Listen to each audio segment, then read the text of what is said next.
All right, let's jump right in. Welcome to today's Explainer, where we're tackling something that genuinely trips up even the most seasoned builders here in Ontario, and that's cellular PVC trim. Now, if you work in construction, you already know that materials can be, well, a bit unpredictable. But PVC trim? It's really in a league of its own. Unlike wood, which you'd specify by species, or fiber cement, which is all about thickness, cellular PVC trim is literally the only exterior board on an Ontario house that you have to specify partly based on the weather on the morning you cut it. That's right, you are installing this board to a thermometer. To really wrap our heads around why this matters so much, let me share a story straight from our source material. Picture this. A contractor up in Newmarket calls his supplier in July. The previous November, his crew had wrapped a garage door surround with PVC trim. And on the day they packed up the site in November, the mitres were flawless. I mean, absolutely perfect. Tight enough to hide a pencil line. But 8 months later, there is this massive visible step at every single corner. The contractor was completely frustrated, right? He wanted to know which batch of board was defective. So why did a perfect winter miter gap just pop wide open by July?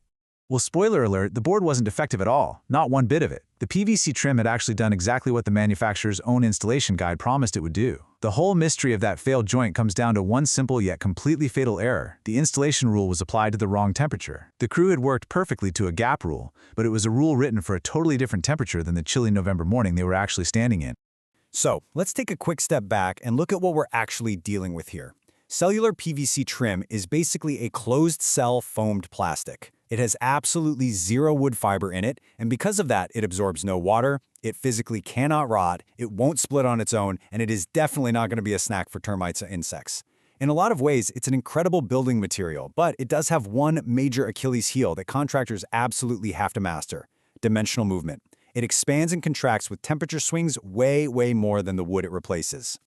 Now, there's this persistent myth out there in the trades that PVC trim is the biggest mover on the wall. But if we run the numbers across the 28.6 degrees Celsius spread, which is the gap between Toronto's coldest and warmest average days, an 18-foot cellular PVC trim board changes length by just over 1/3 of an inch, specifically 0.36 inches. Compare that to aluminum trim coil, which travels roughly 4 times as far. Even your standard rigid PVC, like vinyl siding, moves about 40% more than the cellular PVC trim. So, if it doesn't move the most, why are the joints popping open? The answer is all about restraint, not chemistry. Just think about how we actually install these different materials. Vinyl siding hangs pretty loosely from a nail slot and locks into a hem, right? It's designed to let each course slide back and forth. It's what you'd call a nail-it-loose rule. Aluminum fascia is bent, hemmed, and lapped.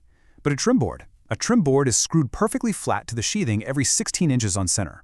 The board is completely restrained, and because of that total restraint, its movement has exactly one place to go: directly into the joints you left at the ends of the run. Because this movement is totally real and the restraint is absolute, manufacturers publish these gap rules based on air temperature. But astonishingly, the rules aren't the same across brands. You'd think they would be, but no. If you put CertainTeed restoration millwork up against Ply Gem PVC trim, their tables just do not agree. CertainTeed holds their standard gap rule all the way up to 38 degrees Celsius and provides a specific range for cold weather gaps. Meanwhile, Ply Gem cuts off their standard gap earlier at 32 degrees Celsius and just gives one flat number for their cold band. A habit you learn on one brand can literally ruin a job if you switch to the other.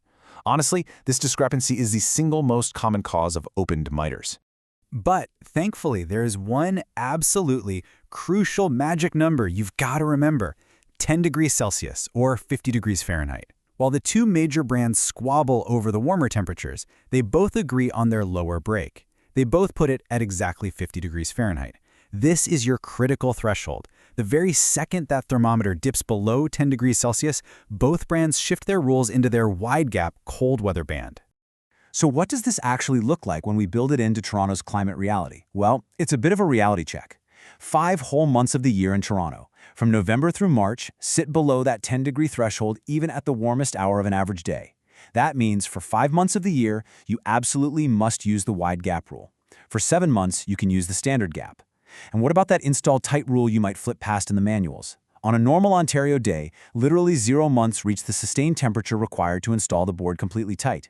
In the real world, the province only ever uses 2 of those 3 installation bands. Now, contractors naturally push back on this a lot. They'll argue that leaving a 3/16-inch joint on a crisp November afternoon just looks like sloppy carpentry to a homeowner who's doing a driveway inspection. It looks like a mistake, right? But we really have to reframe this for them.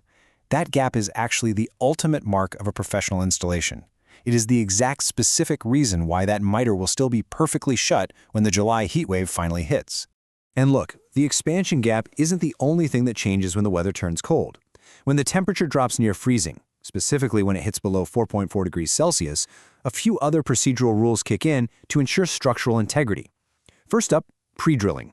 It goes from being a good idea to absolutely mandatory, because cold cellular PVC is a lot less forgiving and driving a fastener near the end of a board will absolutely cause it to split. Second, your unsupported spans. Like what you'd have on a soffit, they get cut right in half, dropping from 24 inches down to a maximum of 12 inches. And finally, fastener spacing tightens up overall, particularly on south-facing walls that are going to get blasted by direct winter sunlight. Speaking of sunlight, let's talk about paint. Because air temperature isn't the only heat source out there. Direct sun can bake a dark painted board well above whatever the surrounding air temperature happens to be. And cellular PVC actually starts to deform around 145 to 150 degrees Fahrenheit. So if you are painting it, you have to keep it cool. You absolutely must use a 100% acrylic latex paint that has a light reflectance value, or LRV, of 55 or higher. If you try to paint PVC a dark color, anything below an LRV of 54, without using a special heat-reflective formulation like Sherwin-Williams Vinyl Safe, that board is pretty much guaranteed to warp. Section 1. Sizing your trim order. Let's pivot slightly and tackle another massive headache for builders: sizing your trim order accurately. If you're trying to estimate your trim by square footage, you're honestly going to walk right off a cliff. Think about a totally standard two-story house, say 32 by 26 feet. When you actually break down the takeoff, the numbers are pretty eye-opening. You've got 72 linear feet for outside corners and another 116 feet for the freezeboard. But look at the openings. Just 14 standard windows demand 224 linear feet of casing, and 2 doors require 34 feet. Out of a total order of 446 linear feet of trim, 258 feet of it, which is 58% of your entire trim order, goes exclusively to wrapping the doors and windows.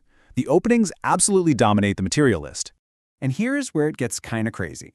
A wild divergence happens when you change a home's design. If we take that same house, keep the square footage exactly the same, but simply increase the window count from 8 to 20, the results are staggering. The actual area of cladding, the siding you need, drops by almost 9%, because obviously the windows take up wall space. But the linear feet of PVC trim required, that skyrockets by nearly 55%. Adding windows reduces your siding order, sure, but it radically balloons your trim order. So if you take nothing else away from this, hammer this core rule into your brain. Trim quantity scales with the perimeter of the openings, not the overall area of the wall. This perfectly explains why two builders can order the exact same number of squares of horizontal siding for two identically sized houses, yet one of them will suddenly find out they need to buy half again as much trim. It entirely comes down to how many edges, corners, and openings exist on that facade. Section 2. Buy your trim from Pro Materials. Now that you know exactly how to install this stuff to the thermometer and how to actually calculate what you need, you really need a supply partner who understands this math as well as you do. The Pro Materials advantage is built directly on solving these exact problems.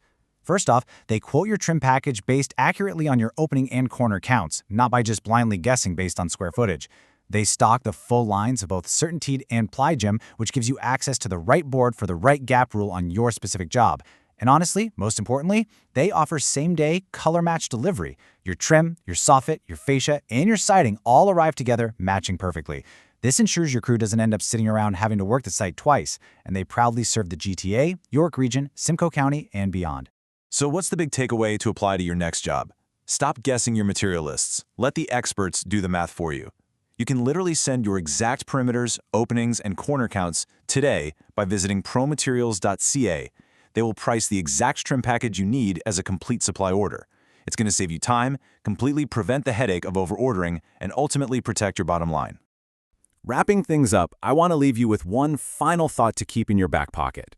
We've seen exactly how a lack of planning for temperature swings causes beautiful work to literally tear itself apart. So the next time you are out on a job site and you're cutting a perfectly tight miter on a freezing, chilly November morning, just stop and ask yourself, what temperature will this board be in July? Gap it for the summer heat, make sure to let the client know exactly why it's there, and your work will truly stand the test of time. Thanks so much for joining me for this explainer, and we will see you on the next one.